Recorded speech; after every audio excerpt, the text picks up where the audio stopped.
Hello guys, welcome back to my channel. നിങ്ങൾ വിചാരിക്കും പരിപ്പവും ധാന്യങ്ങളൊക്കെ എടുത്ത് ഞങ്ങൾ കറി വെക്കാൻ പോവുകയാണ്. അതൊന്നുമല്ല ഗായ്സ്, നമ്മുടെ നന്ദൂട്ടൽ ഒരു ഫാൻസി ഡ്രസ് പ്രോഗ്രാം ഉണ്ട്. ധാന്യങ്ങൾ കൊണ്ടുള്ള എന്തോ എക്കോ ക്ലബ്ബോ അങ്ങനെ എന്തോ ഇതിൻ്റെ ഭാഗമായിട്ടുള്ളതാണ്. അതായത് ധാന്യങ്ങൾ കൊണ്ടാണ് കോസ്റ്റ്യൂം തയ്യാറാക്കേണ്ടത്.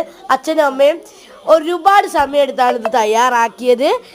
അതാണ് ഞാൻ നിങ്ങൾക്ക് ഒരു മിനിറ്റ് കാണിക്കുന്നത്. ഏകദേശം പരിപാടിയൊക്കെ കഴിയുമ്പോഴത്തേക്കും 12:47 അത് കഴിഞ്ഞ് എന്താ പറയുക, ഇതെല്ലാം ചെയ്ത് കഴിഞ്ഞൊരു പൂവ് ഉണ്ടാക്കാണ്ട് അതൊക്കെ ഉണ്ടാക്കുമ്പോൾ 2 മണീൻ്റെ മുകളിൽ പോയി. പിന്നെ രാവിലെ നന്ദൂട്ടൻ വന്ന് ലൽദൂല ഡ്രസ്സൊക്കെ ഇടിച്ചവന് വീഡിയോസ് എടുക്കാൻ ഭയങ്കര ഇഷ്ടമാണ്. പിന്നെ അവന് ഫസ്റ്റ് പ്രൈസ് തന്നെയാണ് ഗായ്സ്. കമൻറ്റ് ഇടാൻ മറക്കരുത് ഇഷ്ടപ്പെട്ട.